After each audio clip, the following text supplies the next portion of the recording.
Hello game devs and welcome back to another tutorial. Today we're going to be working on this cool shield something chromatic shader with distortion.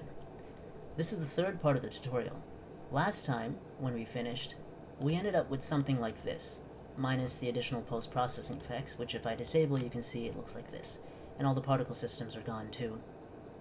If we look at the shader, we can see what we ended up with from the last tutorial, and then if we look at what we end up with once everything's been upgraded, the shader graph will be rather complicated. So, to simplify matters, I'm going to be explaining it bit by bit and see how we can go from the original, which looks like this, to the new and improved version with a lot more features that looks like this, including maybe the particles if we have time. So, without any further delay, let's get started. I'm going to disable all of these particle systems so they don't get in the way and don't distract me. Now what we have is originally what we ended up with last time, and we can work from here. Let's go into the shader, the original one, and start modifying it so that it becomes more like this, but hopefully in a more clean way and more component-wise so you understand what's happening. Let me just enable this one, and maybe set it aside here so we can look at it and see how it was made.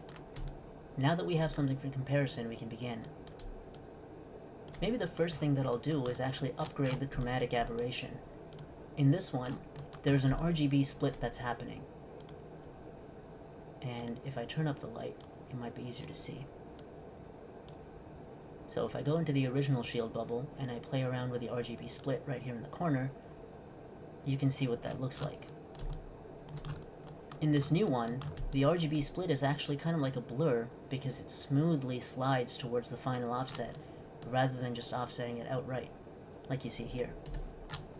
This is the same amount of offset for both, 0.04, but in the more complicated one, because it slides the value, it looks smooth, and, not like this. So let's implement that first.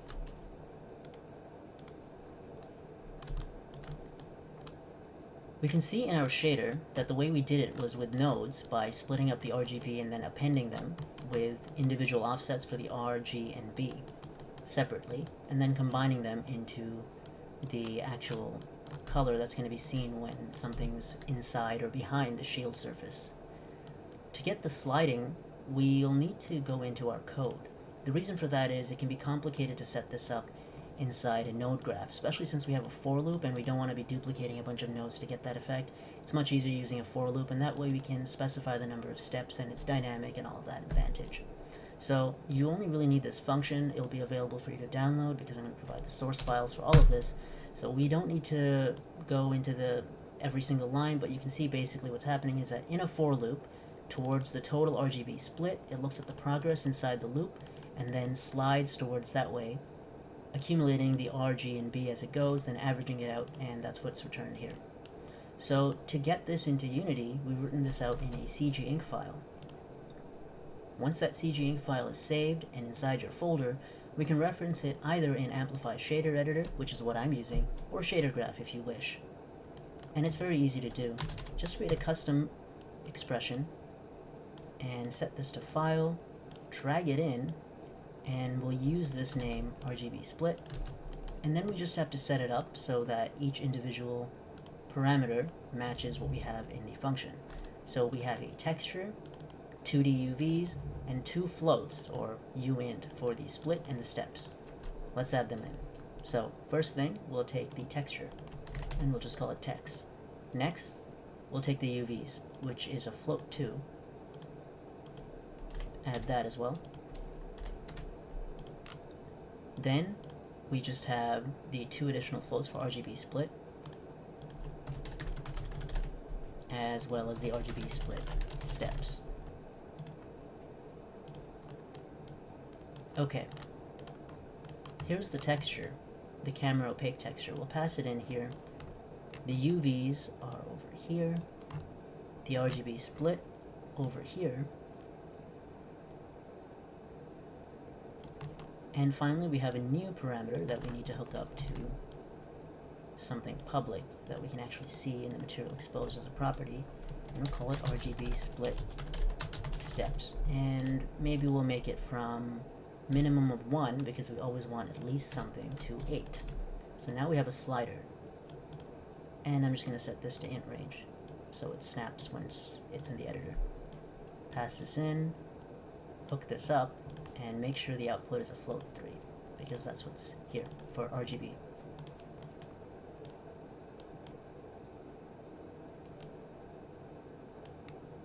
And that's it.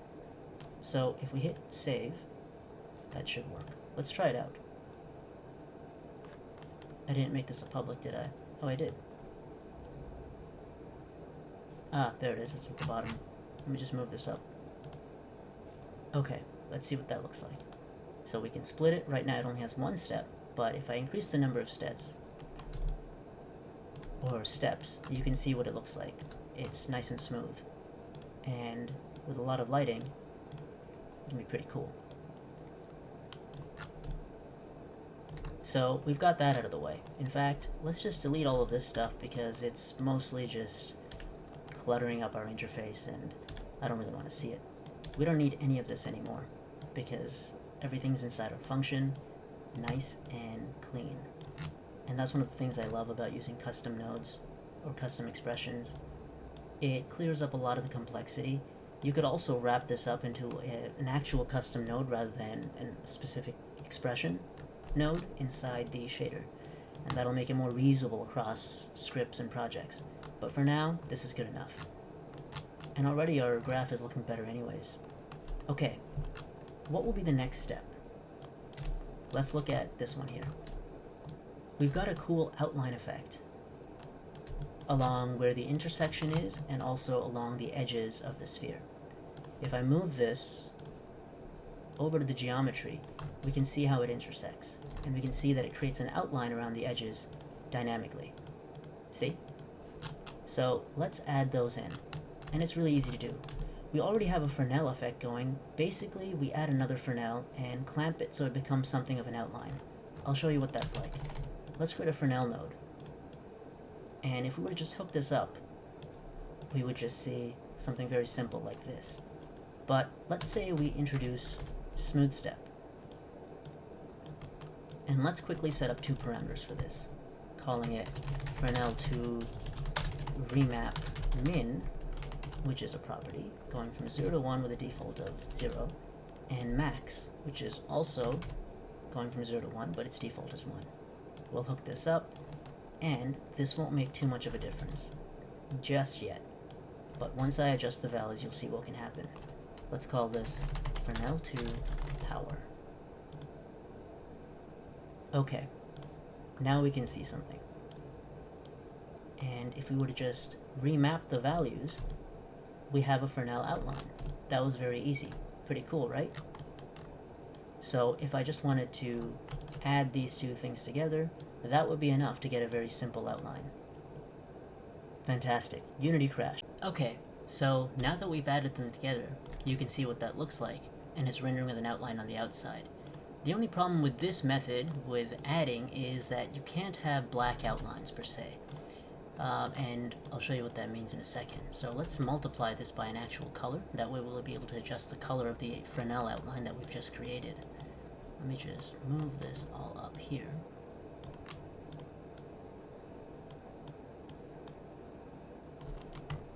And create a new color.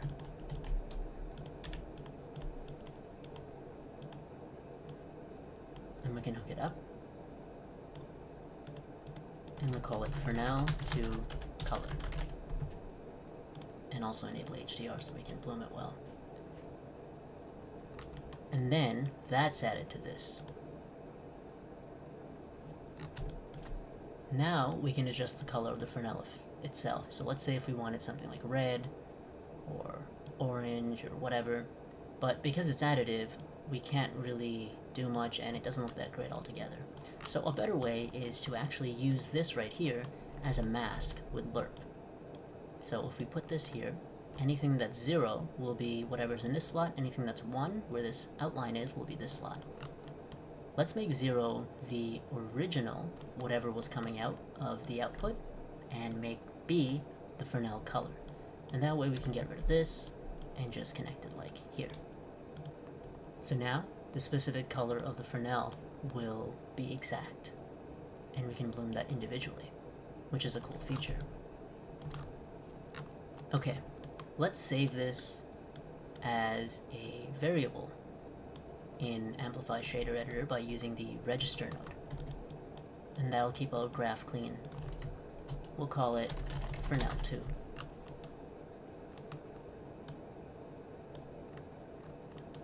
And we can call this, I don't know, scene color, base output, something like that. And that way we can clean up this as well. So let's get the base output here, and get the fresnel2 here.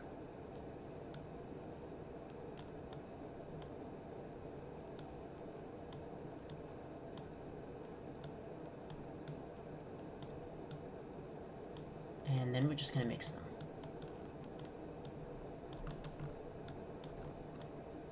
So we can register this now as fresnel2 color.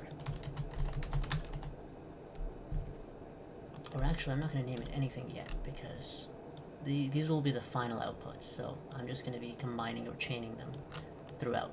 So let's just save this, or leave this alone here, hit save, and there should be no difference. It should look exactly the same. We've just organized the graph a little bit better. And this is one of the advantages of Amplify Shader Editor over Shader Graph. Because of this node and the get node, it's much easier to have large graphs with a bunch of stuff all over the place without spaghetti lines connecting them. It's also just more colorful and easier to see, even when you zoom out a lot. You can more or less understand where each individual component is if you spread them out logically. But enough talk, let's keep moving. So now that we've got this, I also want to introduce the edges when it intersects something, like the new version that we're trying to get towards. See? Let's try integrate that next. So for that, we'll need the depth fade node. And if we just connect this directly to get an example of what's going on in the background, maybe just hit saturate so it doesn't overbloom, we should see anything rendered behind, its distance is white the further away it is, and 0 when it's close to the geometry itself. Therefore, if we just invert it by doing 1 minus after it's been saturated, we get something cool like this. We can then adjust the distance that it goes by hooking that up. So we can call this, let's say, depth fade or depth highlight distance. And by default, let's say 0.2. That works for me.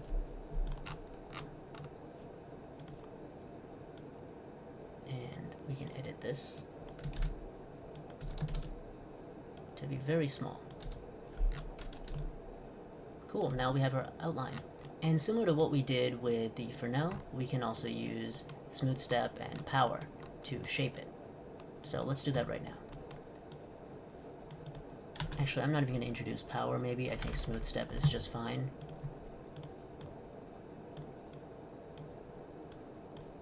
And get this here.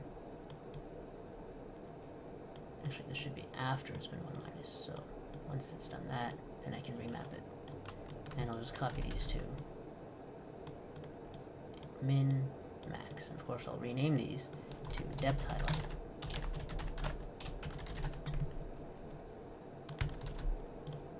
Same here, except this is the max.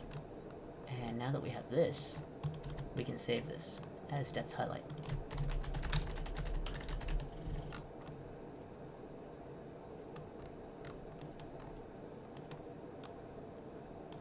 And if we were to get the depth highlight, what does it look like here?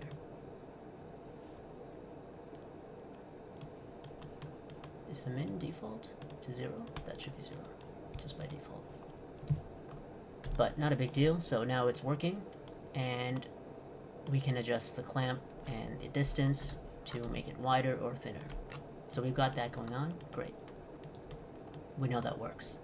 Next, we want to integrate this with everything we've got so far. So right here is what we want to integrate it with. And again, we don't want to just add it, so we'll do the same thing essentially. Lerp and use this as a mask. So this is the mask, Here's the original. Anything that's 0 comes through. Anything that's 1 will be our new depth highlight color.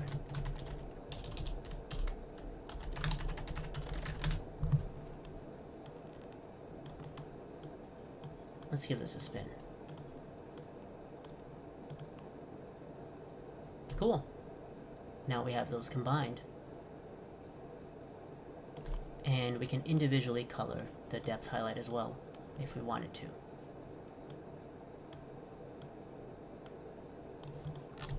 That's pretty neat. Let's move it around and see what that looks like.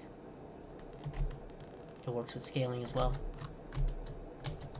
Great. I'm okay with this.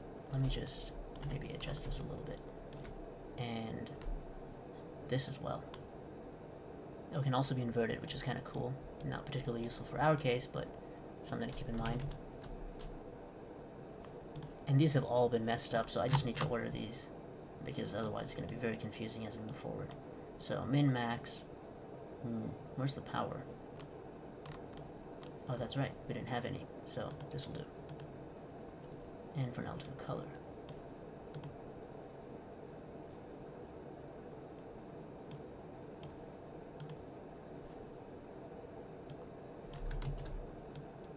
Now we should be able to tighten it up.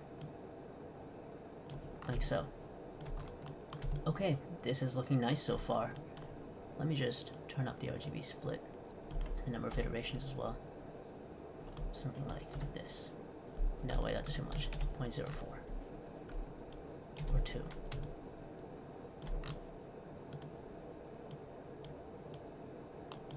That's looking pretty cool. Okay, what's next? You can actually see that this Fresnel effect on this one is distorted, and in fact, I can twist it. Here's an example. So while that's not super critical, I'm going to go ahead and show you how to do that as well here. And this goes back to our custom code where I also added a twist XZ function.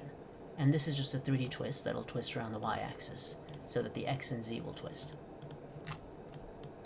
Let's integrate that by finding where the noise generator is. Here it is. So before it goes in, we can just twist the input. So let's create a custom expression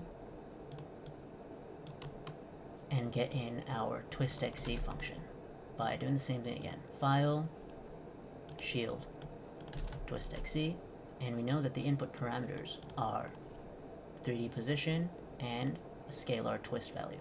So float 3, position, and twist.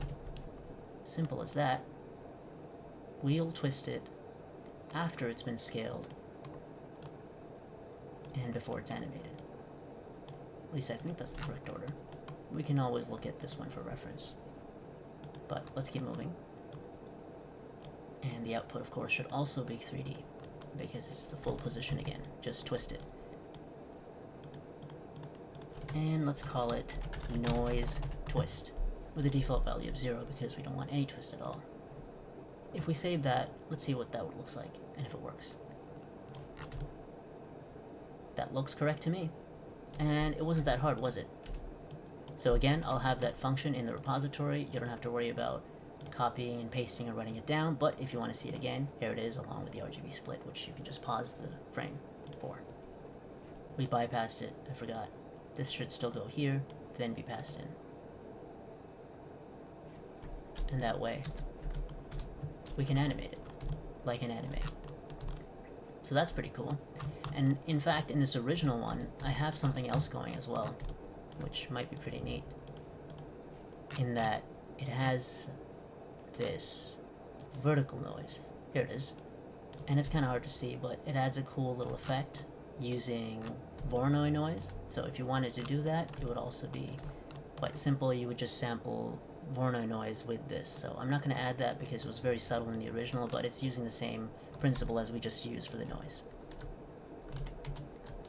Okay, what's next? I think really the only thing that's left for the surface is this cool grid effect, which again, ta-da, I have a specific function for called grid3D, and this entire file will be included, by the way. So let's bring that in. And we'll integrate it here. So custom expression, grid 3D, which takes position and thickness. So it's actually very similar to our twist node, which means, in fact, I'll just copy and paste it and use it and rename things. So grid 3D, taking in position, but the next variable, instead of being called twist, it would just be called thickness. Let's get the vertex position. And this is the surface position of the object. Maybe get a thickness parameter. Grid thickness. And if we just connect this, and also grid implements or outputs a single float. Let's see what that looks like. I forgot to connect thickness, so there is no grid. There we go. So the grid is working, but it's very thick. I mean, it's not scaled well enough. It's just too low resolution. So if we increase this or scale it up, we'll be able to see more of our grid and not just like one cross. Call this grid scale. And default value of, let's say, 8. That's already better. Let's go to our shield, and we can see what happens if we modify the grid scale.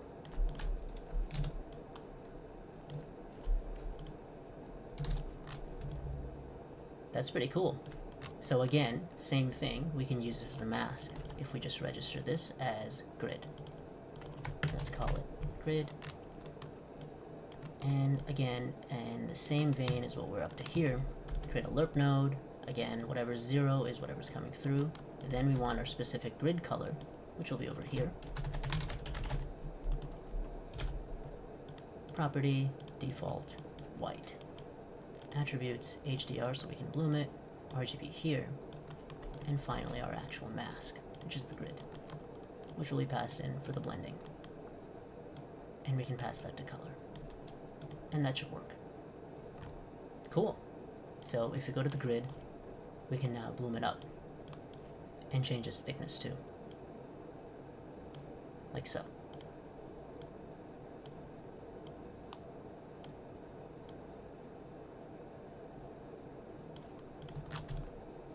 Pretty neat. Now, in this one, there's actually a vertical mask that changes and masks the grid as it goes up. So that's also very easy to do. That's literally a vertical mask. So we can just take the object position again, and if we were to output the Y value, we'll see absolutely nothing for some reason, because this is the wrong node. I meant to say vertex position. So not the object position, but the actual position on the surface. And now we can see it goes from 0 towards 1 as it heads up. I'm going to go ahead and multiply this by 2 to account for radius. So now it goes from pure black to pure white. And this is going to be very useful as a vertical mask. In fact, it's so useful, I'm going to make it its own variable, calling it vertical mask. And then we can use the vertical mask to change the color, for example, of the grid over the height. So currently, we have a uniform value, up and down. Well, what if we introduced a secondary color, grid color 2? And let's say this one was for some reason red. Then we introduce another lerp and use the vertical mask to blend between these two colors before passing them into this.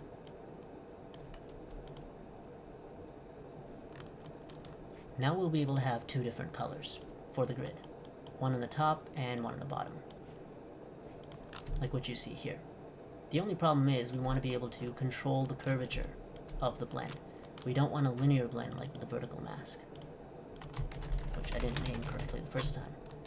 So what we can do here,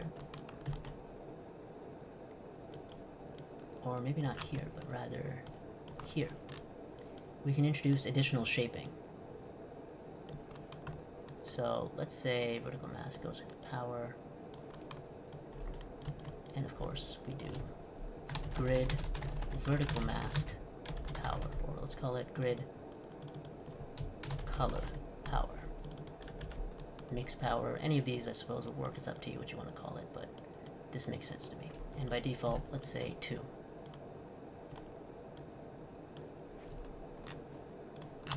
Let me just organize these really quickly. So grid color 1, 2, scale and thickness. Now, where's power? There we go. And if you put it underneath color, and make sure this is actually saturated, because otherwise it's going to have some overbloom values and leaks and create that mess that we were seeing before.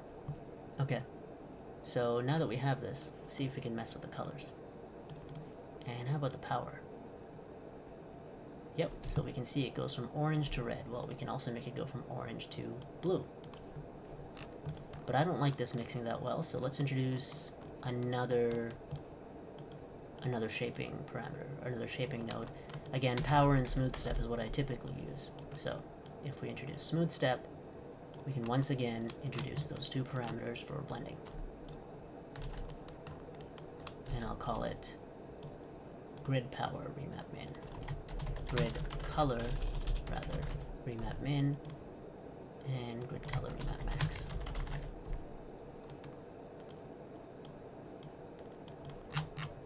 And I'll move these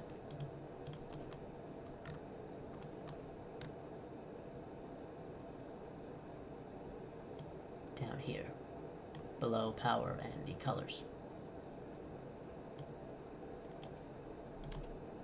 Let's see if that's any useful. Great. Now we can better control the blending between the 2 colors, which is very useful. One problem that I still see, however, is that we can't do opacity for these. They have to be some color, meaning I'll have to make them black or something. An easy fix to this is simply to use the alpha here, which we weren't previously using because we're ignoring it by only using the RGB node, and multiplying that by the output here. And what that really just means is that whatever the output, whatever the alpha is, we should multiply it. So for this, I'm going to take RGBA, RGBA again, and now that they're lerping, including the alpha, I can isolate the alpha by creating a component mask and multiplying the alpha that's blended to the mask itself, or by the mask itself. And that'll allow us to fade the grid in and out. See? So let's just fade the top half off. Something like that. We can mess with the grid power to change its adjustment. Maybe even make it very blue at the top or something, and more reddish at the bottom.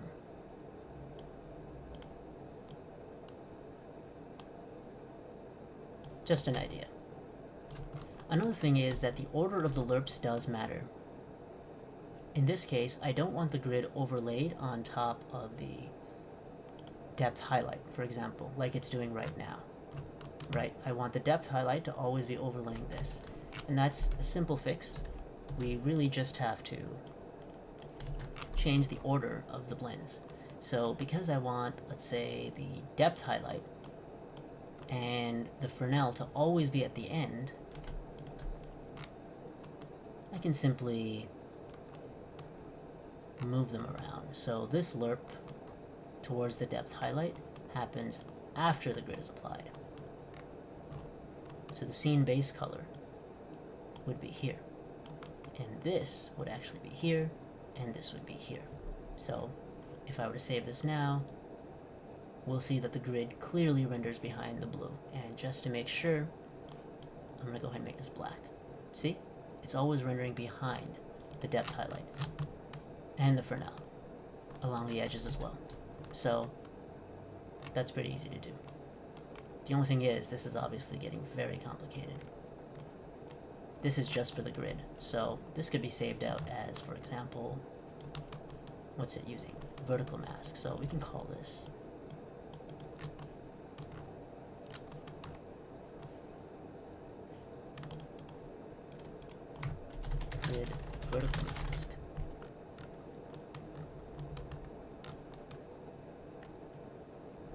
then we would get the vertical mask here.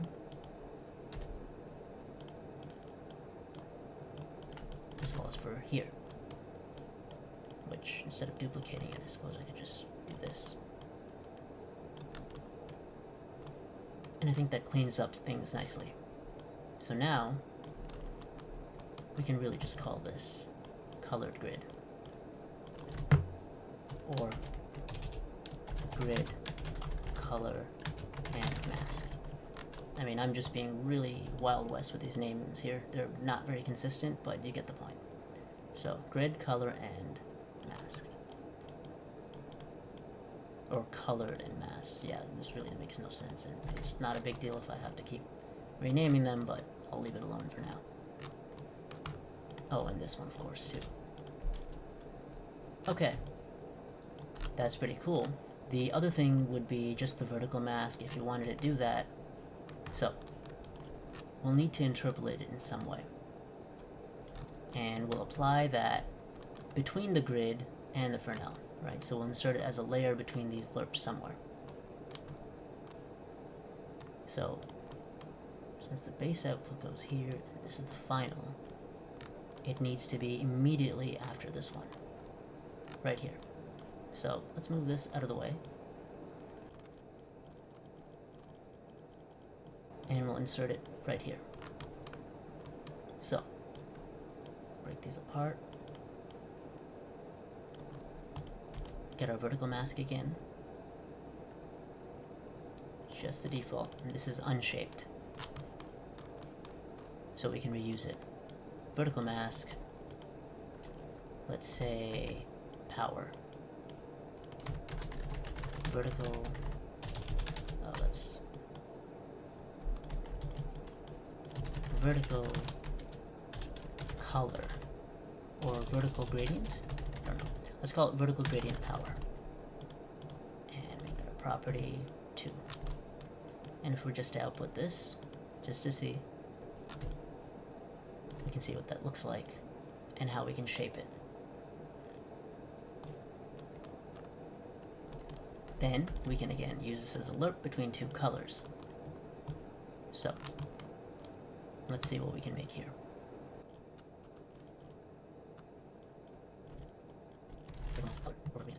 Color 1, and something like so. And we'll also need a color 2.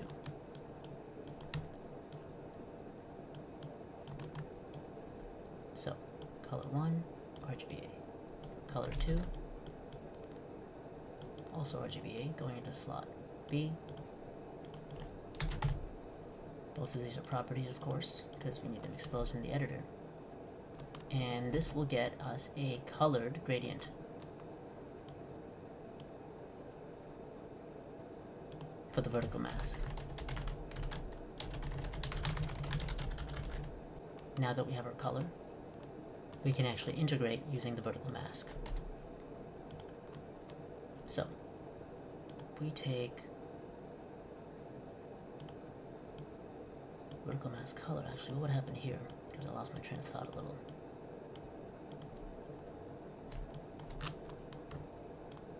And connect this here.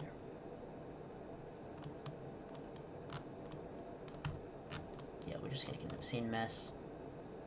Where's the base color?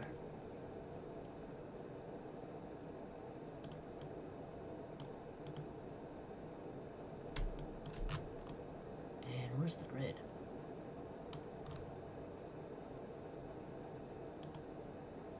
Oh, this should have been the grid. There we go. So we essentially want to introduce this mask between the base output and the grid. Well, this is the base output and this is the grid. We actually need to insert it somewhere here. So if we introduce a lerp using the vertical mask between this, the base output, and the vertical mask color.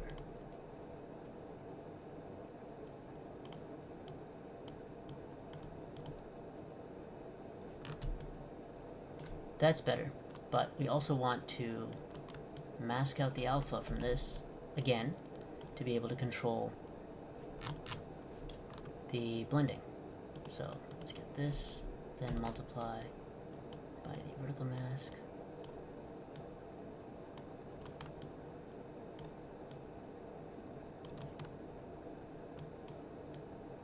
And that should do it. So now if we go here, we can simply blend out parts of the shader, or parts of this effect. And change the power by which they blend.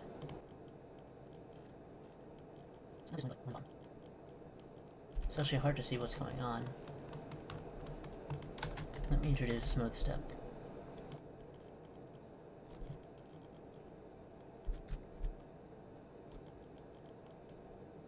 Oh, I see.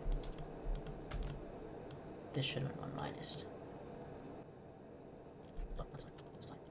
This one right here should have been 1 minus. So inverted.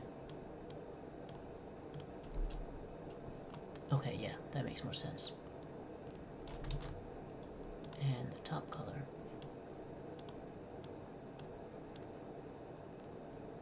There we go. And now we can better shape this.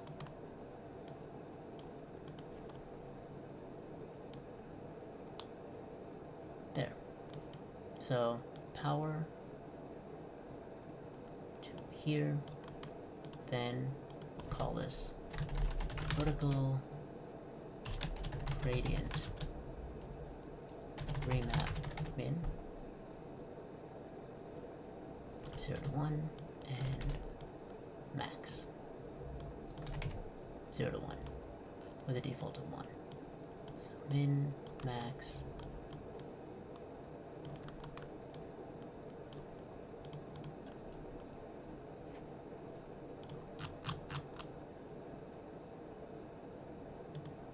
power,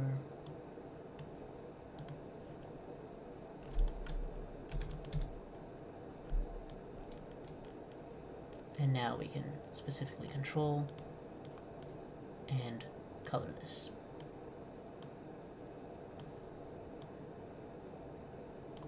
Like so. Obviously I'm not spending too much time making it look very pretty like this one, but you get the general idea. The only thing that's really left now, well, we're done the surface shader entirely actually. These are more or less the exact same features as this one, but just not colored very well.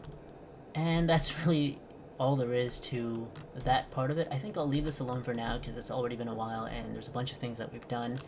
Obviously if you want to make this look better, you'll certainly have to tweak the values, make it more like this, but either way, both of these, everything that you see here will be included in the repository, so I really hope you enjoyed this tutorial, and I hope you're able to find some cool things to do with this effect. Thanks for watching. Bye.